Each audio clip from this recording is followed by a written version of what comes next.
Ops.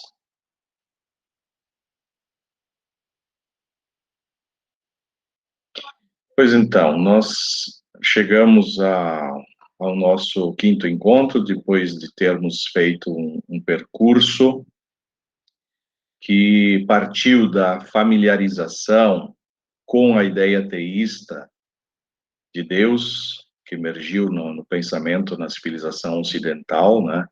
Uma ideia de um ser perfeitamente bom, criador do mundo, onipotente, onisciente, eterno, autoexistente, todas essas características vimos no primeiro encontro. Depois nós tratamos nos encontros posteriores os seguintes dos três principais argumentos a favor da existência desse Deus, dessa ideia teísta, né?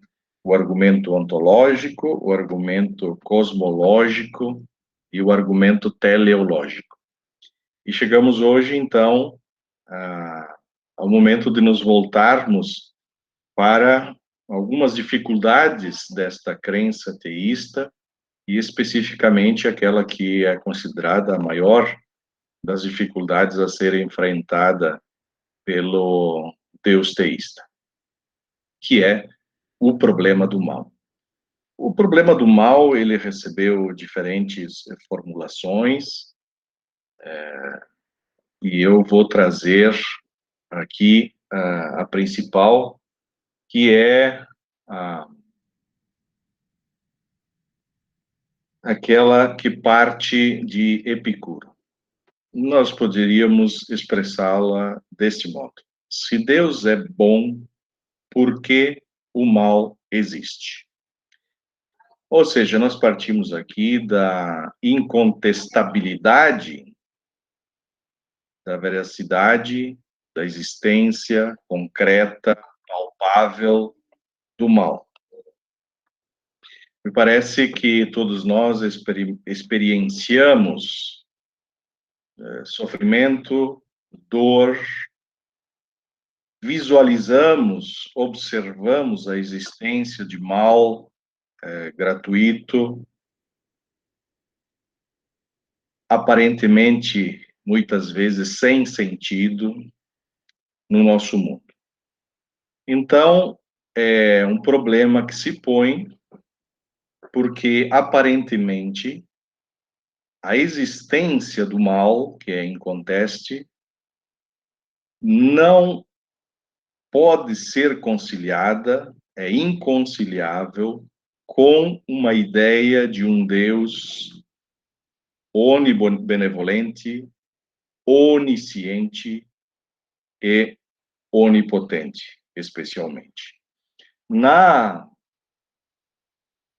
formulação de Epicuro, como veremos, ele põe explicitamente que esses três atributos de Deus não podem estar conciliados. Entretanto, deixem-me, antes de passar ao trilema de Epicuro, explicitar que quando falamos de mal, é preciso, pelo menos, isso quem fez magistralmente foi um filósofo chamado Leibniz, distinguir três acepções, três concepções distintas de mal. Nós podemos falar de mal moral, de mal natural e de mal metafísico. O mal moral é o causado deliberadamente pelos seres humanos ao fazerem o que não deviam ou por negligência ao não fazerem o que deviam. Portanto, por mal moral, entende-se toda aquela dor, aquele sofrimento que são causados ou pela ação direta do ser humano ou pela sua negligência, por não realizar aquilo que deveria realizar. Isso explica todos os tipos, toda a maldade, todo o mal presente no mundo? Não, não explica. não categoriza todo o mal presente. Portanto, por isso, nós podemos falar também de um mal natural.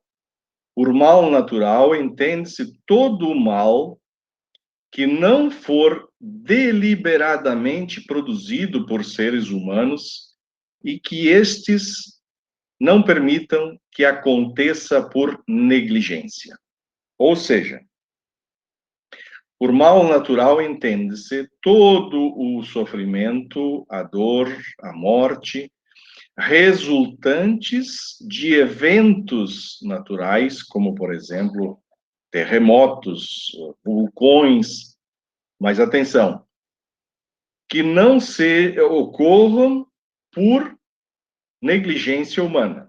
Por exemplo, desmoronamento de uma encosta com soterramento de casas que leva a vitimar famílias inteiras. Isso não cabe no mal natural, porque acontece por negligência humana, ok? Então, é preciso aqui perceber que, à medida em que avança o nosso conhecimento das causas, ou que historicamente tem avançado o nosso conhecimento da natureza, também muito do que era considerado anteriormente mal natural passou para a esfera do mal moral, aquele que é resultante da ação direta ou da negligência humana, certo?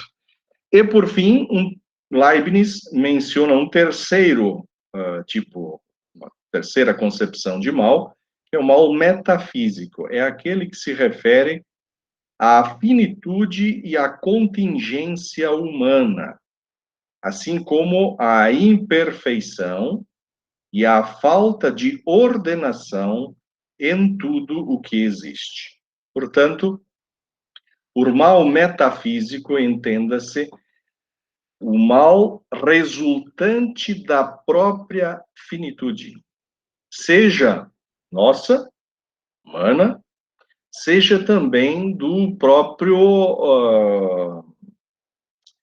cosmos em si.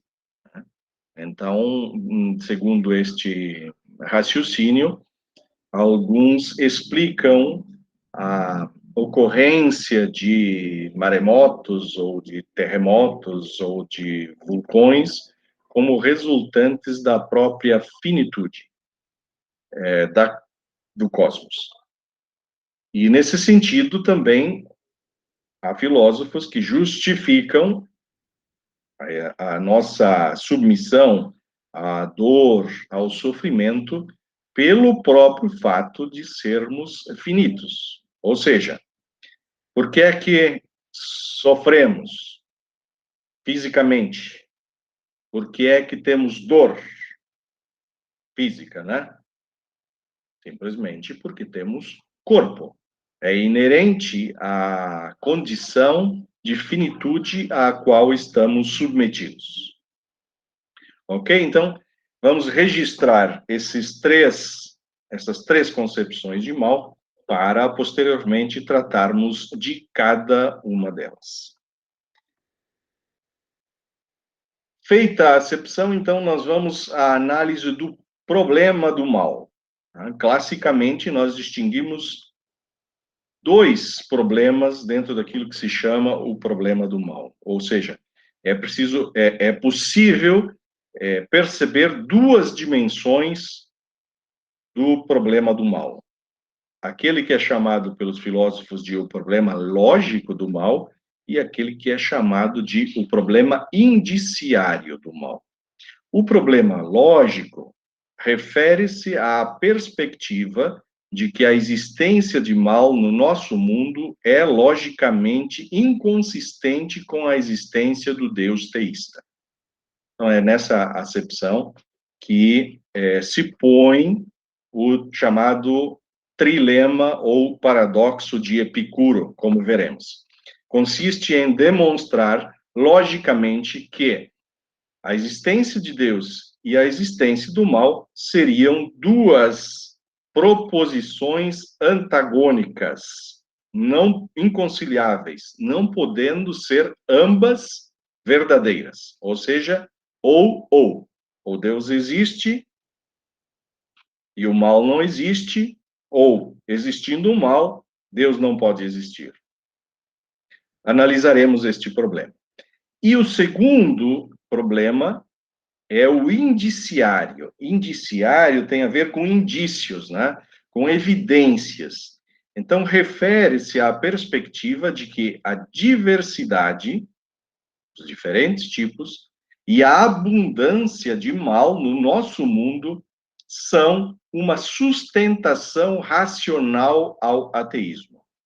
Ou seja, mesmo que, logicamente, o crente demonstre que não são afirmações inconsistentes a existência de Deus e a existência do mal, ele tem um segundo problema decorrente deste, que é explicar por que há tantos tipos de mal e por que há tanto mal no mundo.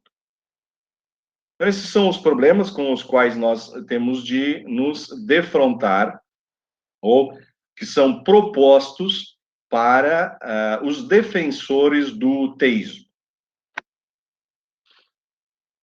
O paradoxo de Epicuro. O paradoxo de Epicuro consiste num conjunto de inferências lógicas que demonstrariam a impossibilidade da existência do mal e de um Deus bondoso, onipotente e onisciente na mesma realidade. Inferências lógicas são proposições, ou poderíamos dizer, são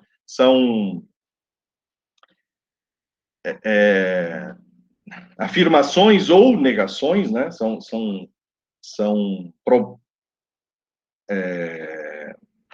propriamente proposições, né?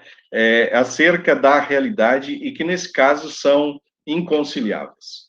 Vale dizer que Epicuro é um filósofo grego do período helenístico que atuou alguns séculos antes do cristianismo. Portanto, ele não está com essa proposição contestando propriamente o cristianismo, mas todas as religiões abrâmicas, mais o cristianismo e o islamismo, mas de algum modo também parte do judaísmo. Então, trata-se de uma série de inferências lógicas que demonstrariam a impossibilidade de existência do mal e de um Deus bondoso, onipotente e onisciente na mesma realidade. Este é o trilema de Epicuro. Trilema porque são três proposições, né? É mais do que um problema, é mais do que um dilema, é um trilema. Consiste em três afirmativas inconciliáveis entre si ou reciprocamente excludentes. Tomando-se duas por verdadeiras, a terceira necessariamente será excluída. Esse é o trilema. As três afirmações são: Deus é onibenevolente, ou seja, sumamente bom, tá? Todo bondoso, absolutamente, limitadamente bondoso, né? Deus é onisciente, significa tem todo o conhecimento, tem absoluta ciência de tudo, tanto objetivamente quanto subjetivamente. E Deus é onipotente, ou seja, possui poder absoluto, irrestrito, ilimitado, de acordo com a concepção que vimos em nosso primeiro encontro, né? Deus pode fazer tudo, aquilo que não implica em contradição lógica, não pode fazer um círculo perfeitamente quadrado, ou que não contraria algum dos seus atributos. Ok? Pois então, para verificar, analisar o trilema, basta tentar agrupar, em um caso imaginário, as três afirmativas como verdadeiras e verificar que não é possível. Vamos, então, observar. Primeiro, se Deus é onisciente e onipotente, então possui conhecimento da existência do mal, pela onisciência, e poder para acabar com ela, pela onipotência. Logo, se não o faz, não pode ser onibenevolente, pois não estaria sendo absoluta e ilimitadamente bondoso ao permitir o mal. Conclui-se, existindo o mal, sendo Deus onisciente e onipotente, não pode ser onibenevolente. Então, para que Deus seja onisciente e onipotente, tomando por pressuposta a existência do mal, ele não poderá ser onibenevolente. Segundo, se Deus é onipotente e onibenevolente, então possui poder para acabar o mal, porque é onipotente, né? E desejo de assim fazer, porque é onibenevolente. Logo, se não o faz, é porque não tem conhecimento do mal. Isto é, não é onisciente. Conclui-se, então, que existindo o mal, sendo Deus onipotente e onibenevolente, não pode ser onisciente. Então, vejam como sempre, assumindo duas proposições como verdadeiras, a terceira fica excluída. Por fim, se Deus é onisciente e onibenevolente, então possui ciência da existência do mal, pela onisciência, e vontade de acabar com o mal, pela onibenevolência. Logo, se não o faz, é porque não tem poder para tal, isto é, não possui onipotência. Conclui-se, então, que existindo o mal, sendo Deus onisciente e onibenevolente, não pode ser onipotente. Portanto, vejam que, de qualquer modo, nós, assumindo duas proposições como verdadeiras, acabamos tendo de excluir algum dos atributos, o outro atributo. Por quê? Se Deus é onipotente, ele quer acabar com o mal. Se ele é onisciente, ele sabe que o mal existe. E se ele é onipotente, ele tem poder para acabar com o mal. Mas o mal existe. Qual é a conclusão? Portanto, Deus, pelo menos com estes atributos, não pode existir. Ou então existe e não tem algum desses atributos e, consequentemente, não é Deus. Pelo menos naquele sentido que nós vimos com Anselmo, de que nada de maior pode ser pensado como existindo no entendimento e na realidade. Portanto, desse modo, digamos que o trilema de Epicuro teria provado que, existindo o mal, Deus não pode possuir suas três características mais marcantes, que são a onipotência, a onisciência e a onibenevolência. É isso que configura um paradoxo. Quer dizer, é insolúvel, né? E especialmente para os seguidores das religiões abrâmicas, algumas correntes do judaísmo, cristianismo e islamismo. Vamos, entretanto, observar que todo o paradoxo, todo o trilema de Epicuro, ele aceita como válida, para poder se sustentar, a premissa da existência do mal. Tá bem? Alguém poderá dizer, o mal é incontestável, ele de fato existe. A olhos nus, vemos-lo todo dia. Mas aqui é preciso, de um ponto de vista filosófico, fazer uma distinção conceitual. O que significa propriamente existir? Em termos ontológicos, filosóficos, é preciso afirmar pelo menos dois tipos de existência.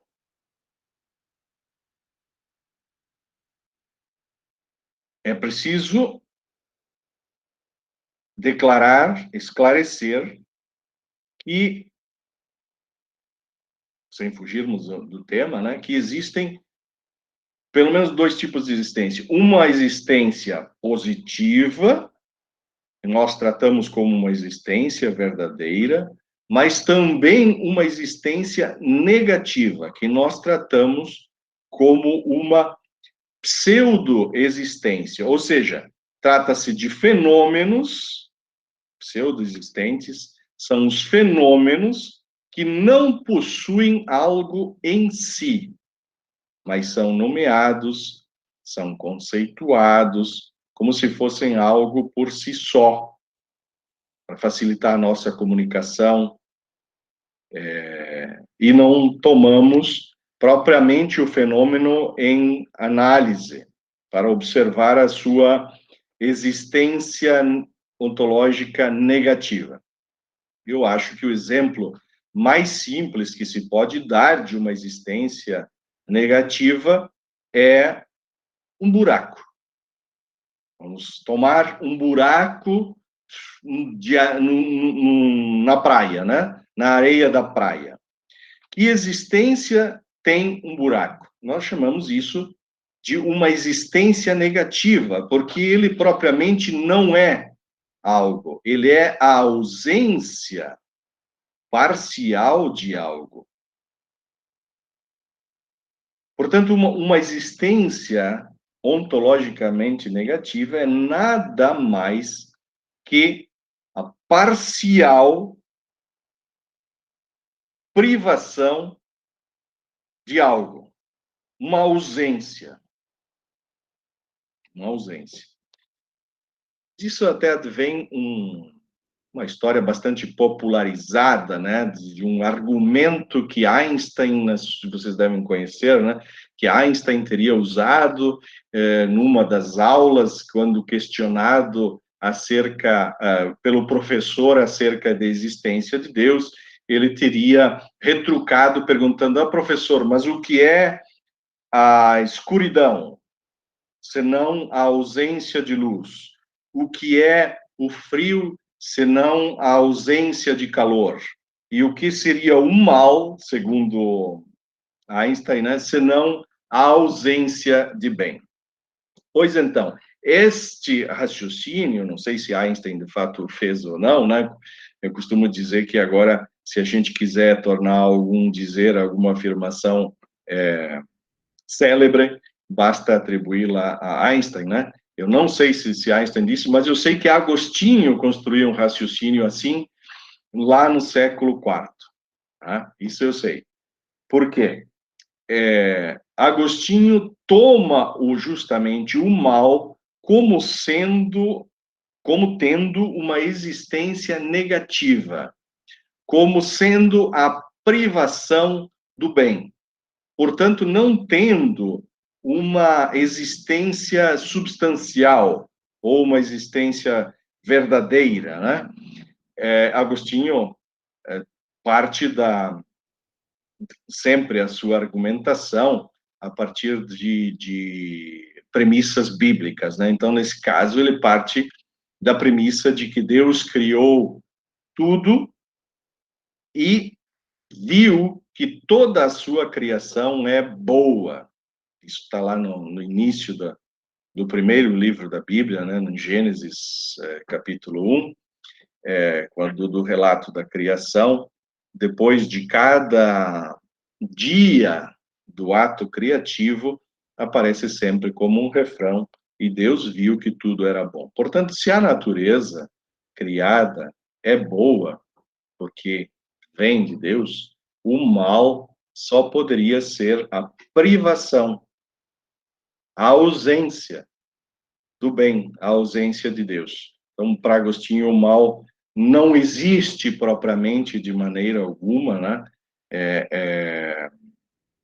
Não existe uma tal manifestação do mal, mas sim apenas privação de bem, privação de bem. Entretanto, seria um absurdo, penso eu, vocês também imaginam que pensem assim, negarmos completamente as consequências da maldade, seja no mundo observado, seja nas nossas próprias vidas, né? Todo esse mal pode ser explicado pela prática dos seres? Parte sim, como veremos. Porque há muito mal, pelo menos o mal moral, como nós vimos, que é resultante da ação corrompida do ser humano, que é resultante da má escolha possibilitada pelo livre-arbítrio. Gozando de livre-arbítrio, o homem, o ser humano, não opta pelo bem, mas sim pelo não bem, ou seja, acaba optando pelo mal. E é nesse sentido, então, justamente que vai a argumentação de Agostinho, por isso ele, depois de ter escrito as suas confissões, na qual ele defende essa tese de que o mal é privação ou ausência de bem, ele passa a escrever a obra O Livre-Arbítrio. O livre-arbítrio. Por quê? Porque isso explica muita quantidade de mal existente no mundo. Muita. Mas esse é propriamente o problema do arbítrio, é um problema a ser aprofundado com maior perspicácia numa outra ocasião, embora aqui ele entre indiretamente na questão da justificação, da explicação do mal moral. Aqui está a citação de Agostinho, no livro na obra Confissões, livro 7, na passagem 12. O mal, a privação do bem e a ação corrompida daquele ser que, dotado de livre-arbítrio, opta pelo não bem, ou seja, pelo mal. Pois então, também um outro pressuposto para nós analisarmos o problema do mal é a assunção de que é fato que nós, seres humanos, somos livres. Ou seja, não haveria problema do mal se partíssemos da premissa de que tudo na natureza, inclusive nós mesmos, seria determinado por causas naturais. Se imperasse a lei do determinismo, não haveria propriamente um problema do mal. Por que é que há um problema do mal? Bom, porque nós desfrutamos do livre-arbítrio. Não interessa aqui se cada um de nós é um libertário, ou se nós somos compatibilistas, né? Essa é uma classificação que se usa no âmbito filosófico, né? O compatibilista é aquele que acredita poder compatibilizar o livre-arbítrio com o determinismo, né? Algo do gênero, olha, impera determinismo em tudo que está submetido à natureza, mas, em última instância, a minha vontade é livre e eu posso deliberar sobre as ações a realizar ou não. Essa é uma tentativa de compatibilizar o livre-arbítrio e determinismo. Não vem muito ao caso aqui o que cada um de nós cabe sim postular uma defesa do livre-arbítrio para que o problema do mal, pelo menos o do mal moral, faça sentido. Em que termos se pode fazer uma defesa do livre-arbítrio? A questão fundamental é a seguinte: Deus, sendo onisciente, onipotente, onibenevolente, poderia ter criado seres humanos livres, mas optando unicamente pelo bem? Este possivelmente seria um mundo melhor do que o mundo que nós temos. Se as pessoas, se os seres, sendo livres, pudessem escolher apenas o bem, certamente nós teríamos, se não a ausência do mal, pelo menos uma quantidade menor de mal, já que não teríamos seres humanos com um desejo subvertido, depravado, né? Entretanto, os defensores do livre-arbítrio defendem que, ou partem da premissa que Deus deseja agentes livres e não marionetes. E, sendo assim, agentes livres têm de ter a capacidade de fazer escolhas. E escolhas verdadeiras, não escolhas aparentes, como a que faz aquele que está em treinamento de voo num simulador. Não. Faz tomada de decisão em simulador de voo, faz escolhas aparentes. E aqui não se trata de uma liberdade aparente, uma liberdade, um livre-arbítrio, desculpem, melhor, um livre-arbítrio real pressupõe a capacidade de fazer escolhas entre bem e mal. No limite, escolher, inclusive, opor-se ao próprio Criador. A grandeza, justamente, de Deus, da ideia de Deus teísta, estaria em criar agentes livres, realmente livres, a ponto de poderem optar contra o seu Criador. Então, é logicamente impossível postular livre-arbítrio e estar causalmente determinado. Não é possível, nesses termos, agir livremente e estar causalmente determinado. Aqui, para os defensores do teísmo, não é possível assumir uma posição compatibilista. Essa não é uma ideia nova, né? É uma ideia já explicitada pelo próprio Tomás de Aquino.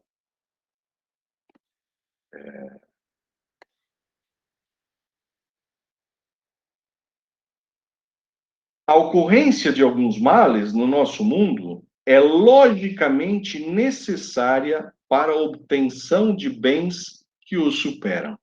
Essa é justamente a justificativa assumida ou explicitada pelos teístas para justificar por que Deus permite que, no uso do livre-arbítrio, os agentes livres, que somos nós, provoquem mal.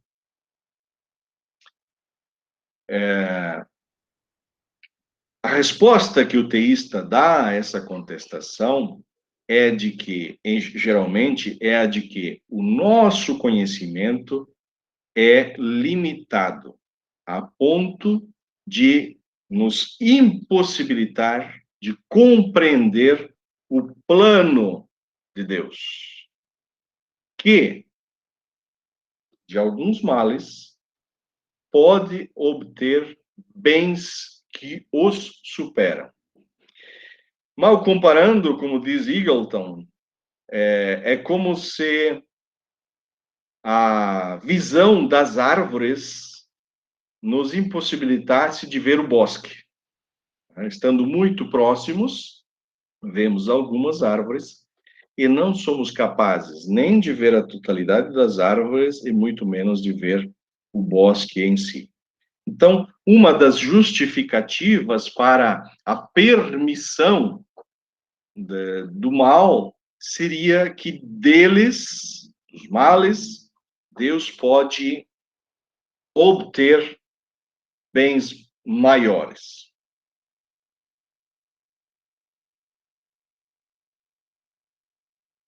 Não sei qual é a vossa avaliação dessa justificativa, depois nós teremos um tempinho para dialogar sobre isso.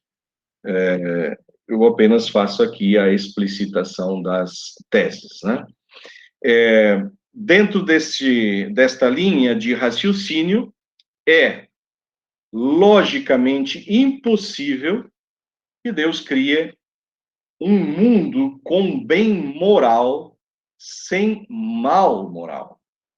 Porque para o livre-arbítrio ser de fato consistente e não meramente aparente, mas ser assim verdadeiro, é possível, pelo menos, é necessário, pelo menos em possibilidade, admitir o mal.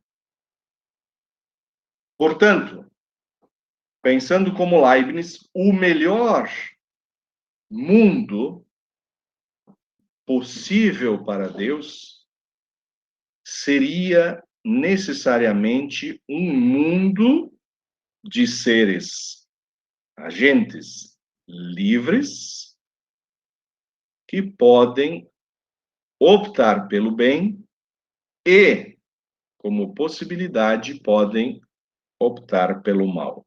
Senão, seria uma escolha, uma opção, uma decisão meramente aparente, uma decisão de simulador.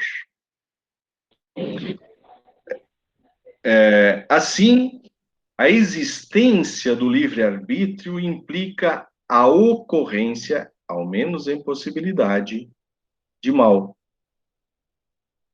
Entretanto, vejam que para escolher é preciso possuir uma certa depravação do desejo. Isso, de algum modo, se aproxima, né, uma tese filosófica que se aproxima do dogma teológico do pecado original. Por quê? Não é possível escolher verdadeiramente se, ao menos enquanto inclinação do desejo, eu não admita a inclinação para uma escolha má.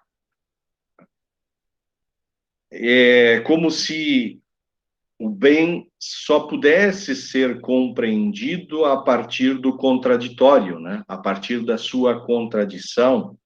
E essa é uma ideia que está bastante presente em muitas religiões, né? A ideia de que só compreendemos a saúde como um bem porque, opostamente, nós temos a doença, de que nós só podemos perceber o prazer sensorial como um bem porque, opostamente, também sentimos dor, sofrimento, e assim sucessivamente. Por isso, para escolher o bem, é preciso possuir uma certa depravação do desejo. E, havendo uma certa depravação, então nós admitimos como possibilidade a ocorrência de mal.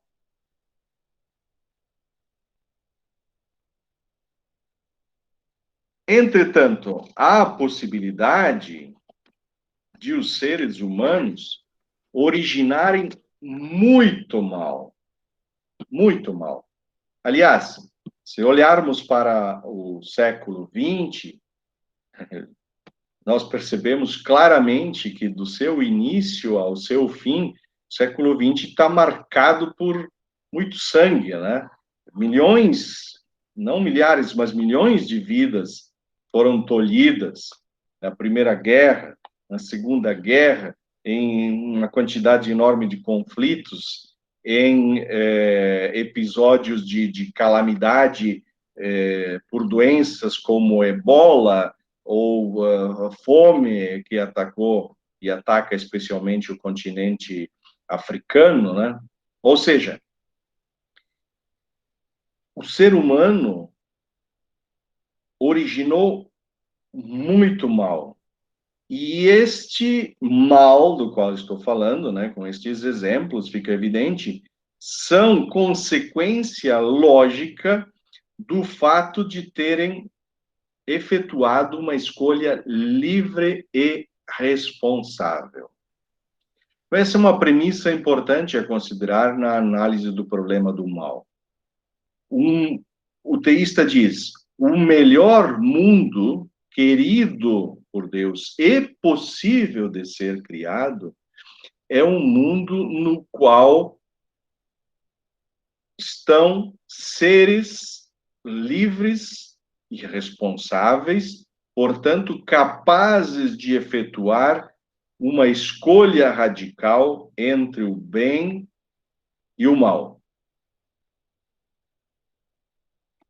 E esta escolha radical só é possível com uma certa depravação, no sentido de que os nossos desejos estão inclinados para coisas que nem sempre são corretamente boas, mas muitas vezes más. Por exemplo, para poder escolher entre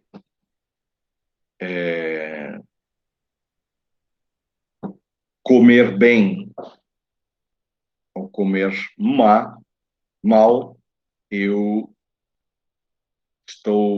necessariamente tenho que incluir uma inclinação a comer excessivamente, ou então a comer, como nós dizemos, porcarias, né? Salgadinhos, chocolates e refrigerantes e outras coisas.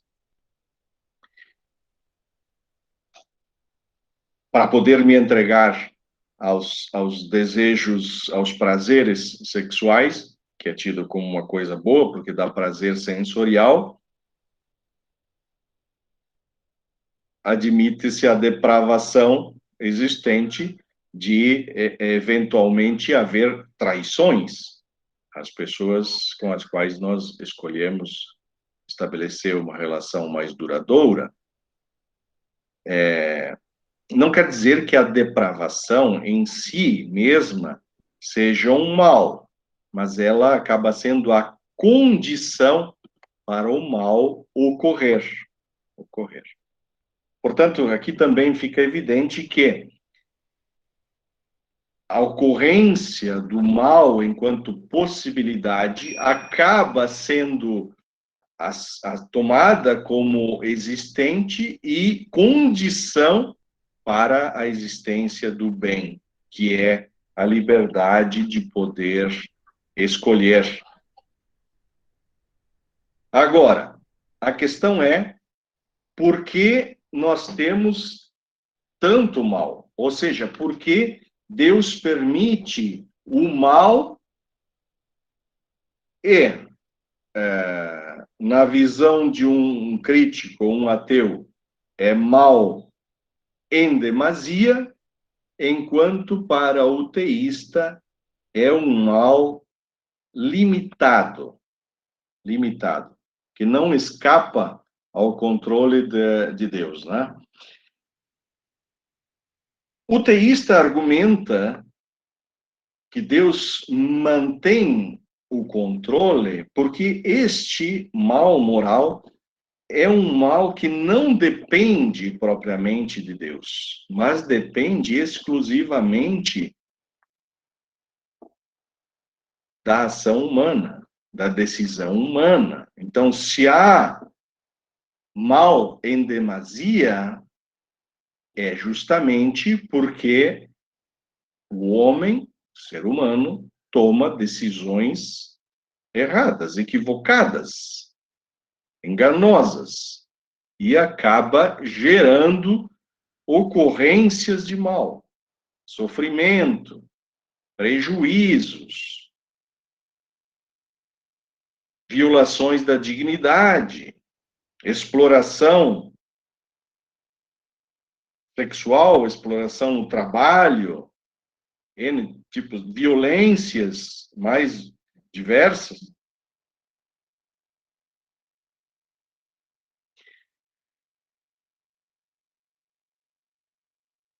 Que há mal em demasia, ou que há muito mal, digamos assim, me parece incontestável. E o próprio teísta aceita que, mesmo que a existência do mal seja para fins pedagógicos, como dizia Santo Agostinho, ou seja, para tornar o homem moralmente melhor, espiritualmente melhor, porque do mal extraem-se bens, mesmo assim, o teísta justifica a existência desse mal porque o objetivo principal, o grande bem, o grande propósito da nossa vida não é buscar o prazer e o bem-estar e evitar o desprazer, o sofrimento e a dor, como é o princípio do hedonismo ou do utilitarismo. O teísta se defende dizendo que o grande propósito da vida do ser humano é ser útil a si e aos outros. E, sobretudo, conhecer a Deus. O teísta argumenta que o grande propósito da nossa existência é o conhecimento de Deus. E o conhecimento de Deus se dá pelo bem, mas muitas vezes, muito mais, na presença do mal. O teísta argumenta que nós conhecemos, muitas vezes, o bem pela sua negação, pelo seu oposto.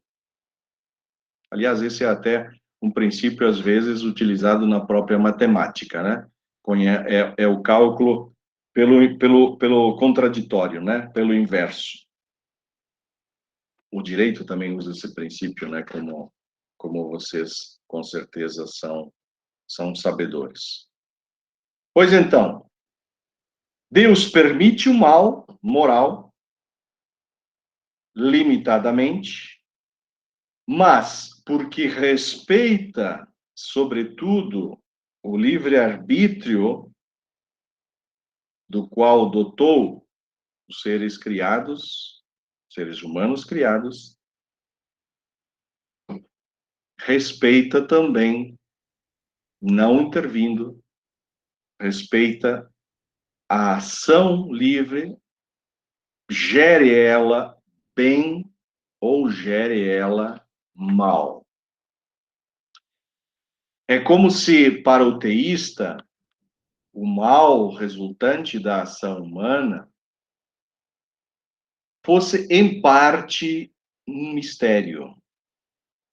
Mistério no sentido de que nos faltaria conhecimento, nos falta conhecimento suficiente para compreender a totalidade do plano de Deus. Para o teísta, o mal seria resultante da nossa compreensão, mal moral, né? Seria resultante da finitude da nossa compreensão dos eventos sejam naturais ou sejam da história. É como se nós víssemos uma parte e Deus, sendo onisciente, visse o todo. E, portanto, assim sendo, nós não teríamos ciência suficiente, conhecimento suficiente para julgar se um mal é justificável, porque dele Deus extrai, obtém um bem maior, ou não. Então, não, dada a finitude do nosso conhecimento, nós não teríamos possibilidades de avaliar, de julgar adequadamente. É como o filho que, sendo repreendido e castigado pelo pai, não tem compreensão do quão benéfico pode ser a abstenção, o castigo. Não estou falando do castigo violento ou do físico, mas do castigo que é a privação de algo. O filho geralmente não tem a compreensão do quanto isso é benéfico para a formação do seu caráter moral. Geralmente ele percebe aquela restrição, aquela privação como sendo um mal. Mas o pai, né, mal comparando, que vê mais abrangentemente a vida, sabe que é daquele mal aparente ele extrará um bem maior, que é a modulação do caráter moral do filho.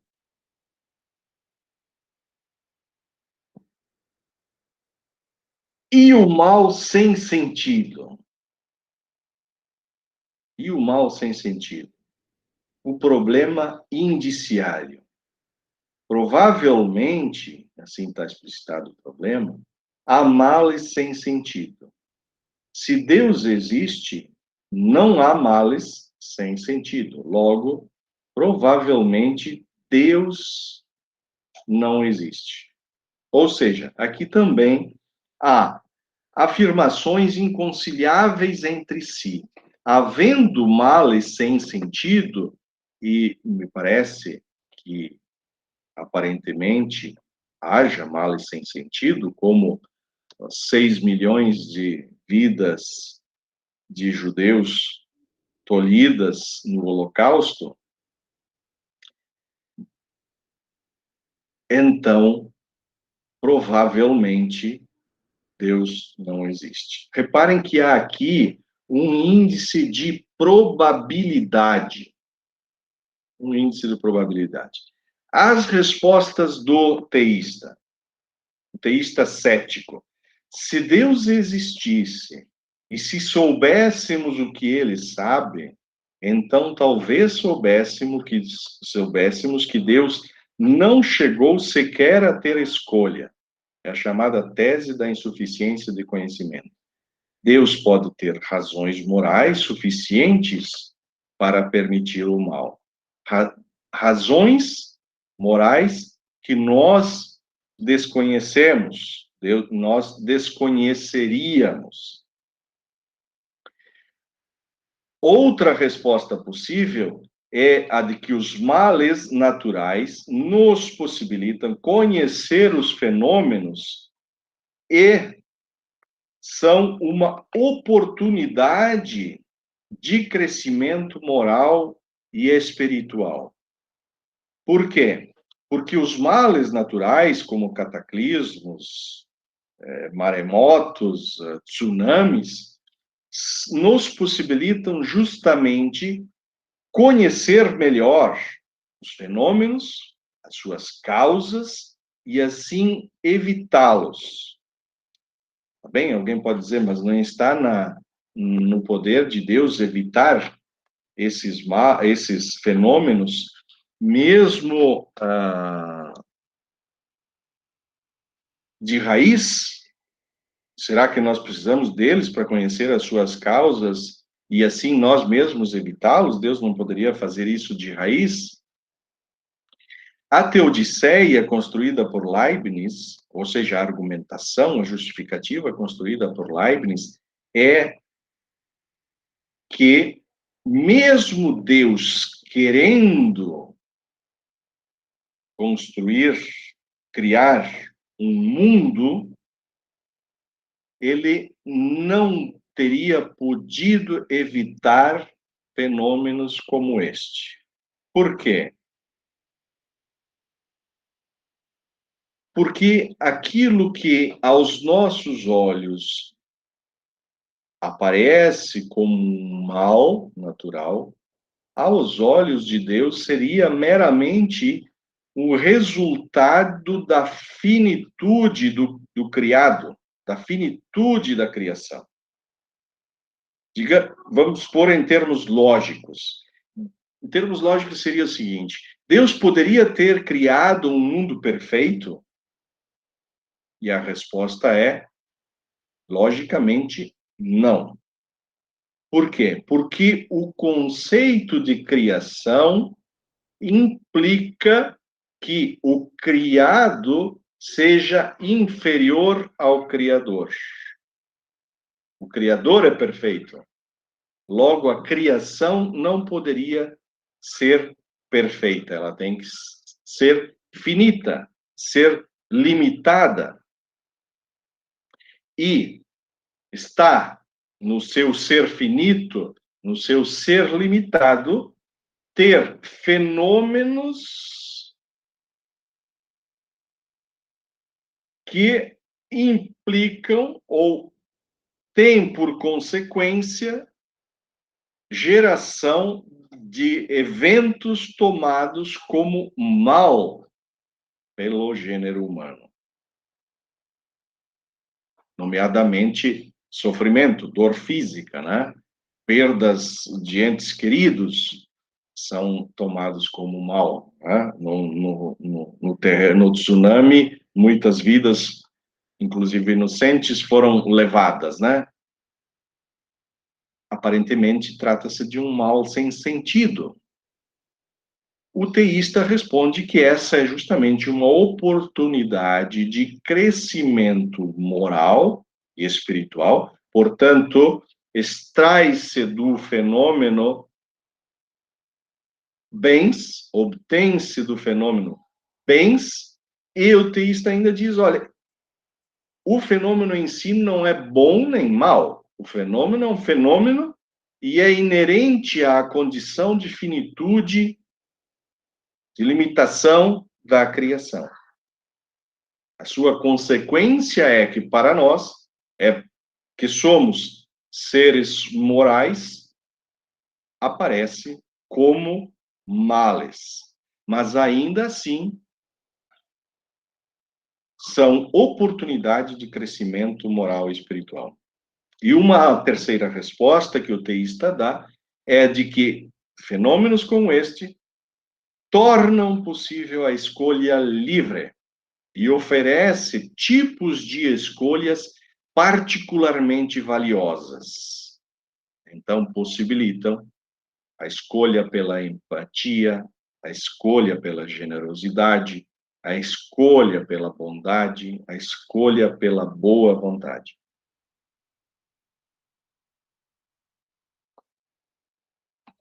É bastante frequente, né?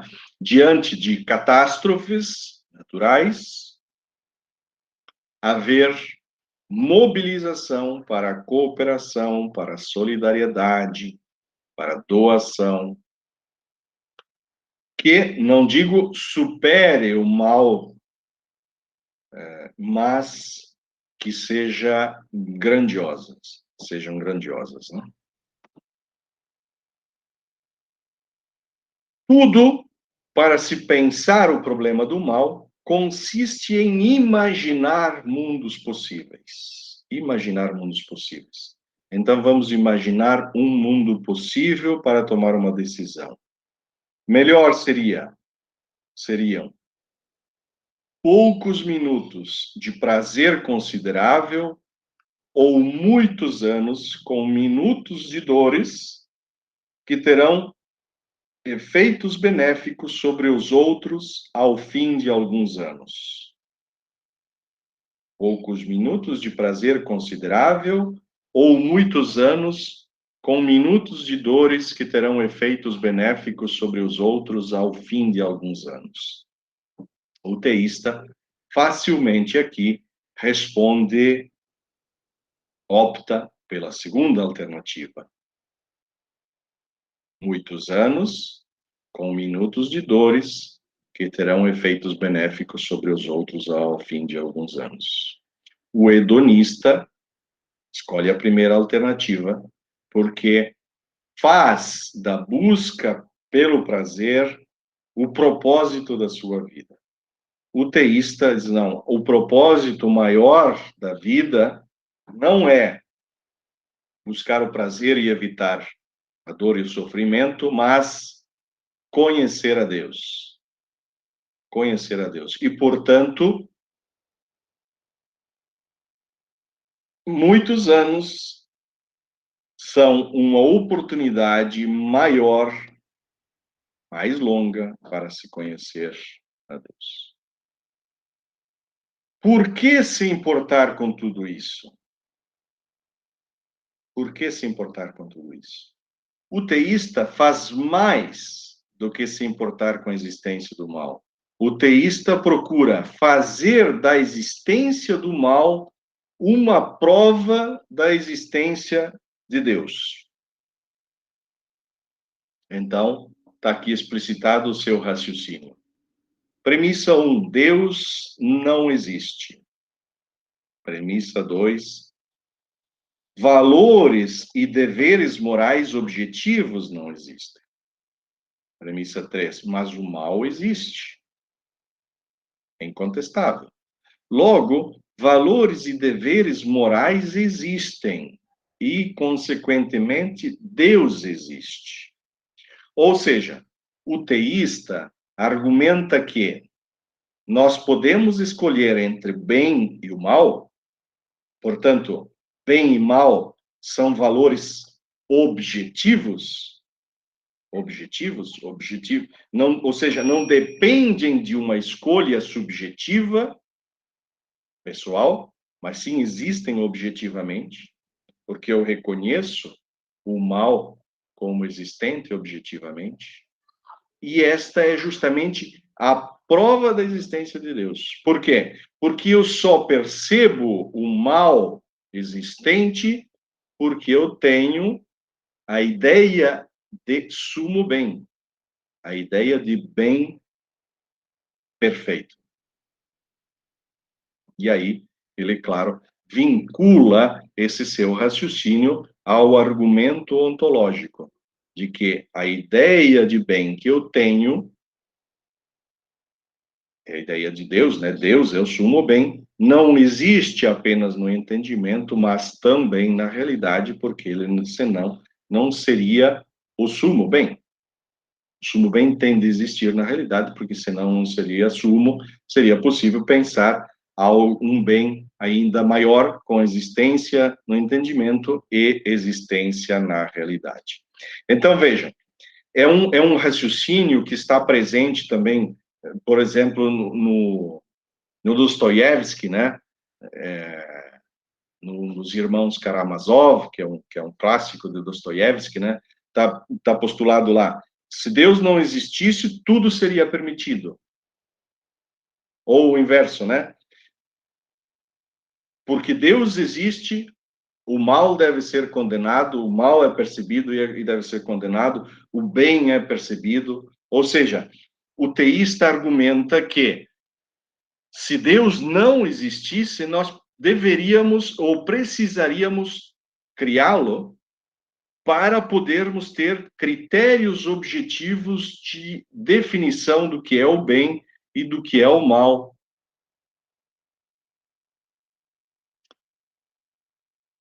Portanto, o teísta parte daquela que é a maior contestação à ideia à existência de um Deus onisciente, onipresente, onibenevolente, etc., que é contestado pela presença, pela existência do mal, para construir um raciocínio em favor da existência do bem, em favor da existência de Deus. Ele diz, porque o mal existe, os valores são objetivos, e os valores são objetivos porque Deus existe. O bem, objetivamente, existe.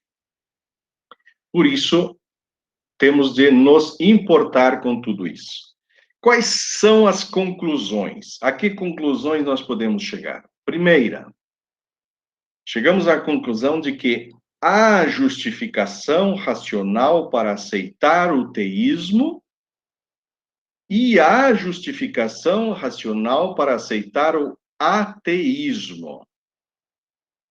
Portanto, primeira conclusão é de que se pode construir raciocínios lógicos de justificação tanto para postular a existência de Deus quanto para postular a inexistência de Deus. Essa não é uma decisão, essa não é uma verdade à qual se chega por via lógico-racional, porque depende, sobretudo, da experiência e do conhecimento pessoal. Portanto, a primeira conclusão é de que crer em Deus ou não passa pelo convencimento racional, pode até passar, mas num segundo momento, porque o primeiro depende da experiência e do conhecimento pessoal. Aqui estou falando de experiência, propriamente experiência de contato com o sagrado, experiência pessoal de contato ou da presença do sagrado de Deus, ou do divino, né? A segunda conclusão, bastante importante, me parece, que é a de, em termos de fazer uma distinção entre um ateu, um crente ou um agnóstico amigável e um ateu, crente, agnóstico hostil. Hostil. Qual é a atitude, a posição do ateu amigável?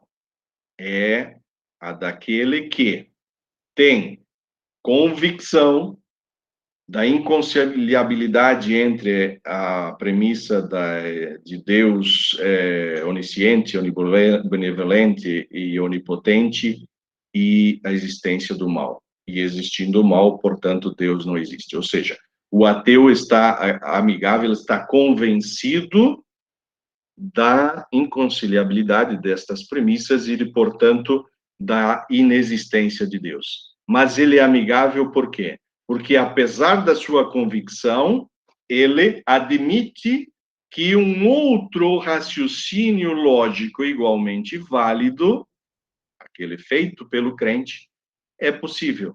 E então ele respeita a atitude do outro, a posição do outro, a convicção do outro.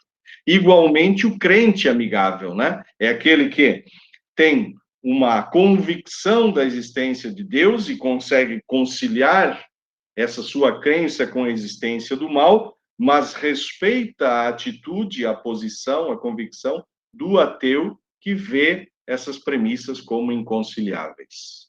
E, igualmente, nós poderíamos falar do agnóstico, que é a atitude daquele que assume que acerca da existência ou inexistência de Deus não é possível tomar uma decisão final, definitiva. E, por outro lado, o hostil é, como é óbvio, aquele que, convicto da sua crença teísta ou convicto do seu ateísmo, não admite posição contrária. Toma a posição contrária como sendo daquele que é um insensato, ou é um tolo, ou é um ingênuo, né? Muitas vezes. Então, acho que essa é uma conclusão importante também, distinguir entre o amigável e o hostil, né? Eu costumo dizer que entre um ateu e um crente, não vai haver diálogo possível se não houver, primeiramente, uma atitude amistosa. Se houver hostilidade, será um diálogo de surdos. Cada um vai expor os seus argumentos e o outro não os ouvirá. Terceira conclusão importante que eu considero que é reconhecer com honestidade o absurdo da vida se não houver um propósito e um fim último, e então vivermos apaixonados um pelo outro. Por quê? Porque sem um sentido último, justamente a vida fica absurda. Se a morte, ou melhor, se todos os nossos esforços na vida forem inúteis e acabarem simplesmente em nada, a vida assume uma absurdidade incontestável. Se a vida não for assumida com um propósito último, também ela cairá no absurdo. Eu, pessoalmente, claro, cada um de vocês terão as suas posições e é preciso respeitá-las.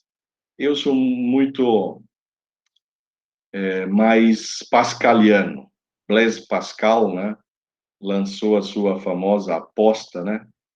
Diz ele, olha, nós não temos nada a perder e o infinito a ganhar, né?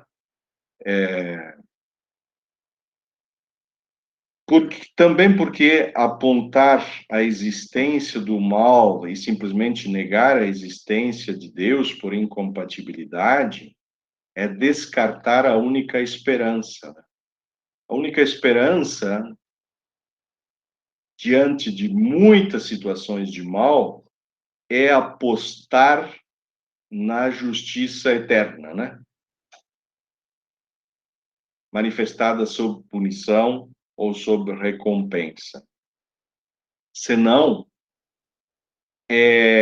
na minha opinião, muito difícil nos justificarmos perante a história de vítimas inocentes. Nós temos como, pelo nosso livre-arbítrio, corrigir rotas para evitar perdas inocentes e muitos dos males futuros. Mas nós não temos como corrigir e como compensar o mal infligido a vítimas inocentes do passado. Só é possível resgatar essas vítimas perante a postulação de uma justiça infinita, né? De uma justiça eterna. Então, diante da aposta, para poder manter a esperança, eu não nego a existência de Deus, eu não assumo que haja incompatibilidade entre a existência do mal e a existência de Deus. Tá? Isso importa? Eu tratei com vocês em 5 noites, né, da existência de Deus. Preocupar-se com isso importa de algum modo? Eu creio que sim, eu penso que sim. Importa sim, porque não tratar da existência de Deus seria abandonar a vida ao absurdo. Recentemente, eu li, não toda, mas uma boa parte de uma obra de George Wells, intitulada A Máquina do Tempo. E ele faz uma passagem, um experimento mental, digamos assim, muito interessante, muito importante. Ele diz assim que, imagine você ser um astronauta que acaba sendo abandonado numa rocha que vaga pelo espaço sideral. Você, um astronauta, foi esquecido, né? Abandonado, com 2 frascos. Num dos frascos, você sabe existir um elixir da eternidade. E no outro frasco, você sabe existir um veneno mortal. Tendo pouca esperança, nenhuma esperança de ser encontrado, você preferirá tomar o elixir e viver eternamente sentado numa rocha vagando pelo espaço? Ou tomará o veneno para dar fim, de uma vez por todas, a esse absurdo? Eu acho que, como eu, vocês pensarão que é melhor tomar o veneno. Porque a vida sem nenhuma perspectiva, sem esperança alguma, é um total absurdo. É um total absurdo. Eu preferiria tomar o veneno. Com muito cuidado, né? Para não tomar, pura engano, o frasco do elixir. Eu penso que a vida sem um fim último, sem um sentido último, sem um valor último, é um total absurdo. Obrigado pela atenção de vocês. Espero não ter sido demasiadamente prolixo, nem demasiadamente rebuscado, mas sim ter me feito compreender, e eu espero que vocês tenham usufruído desse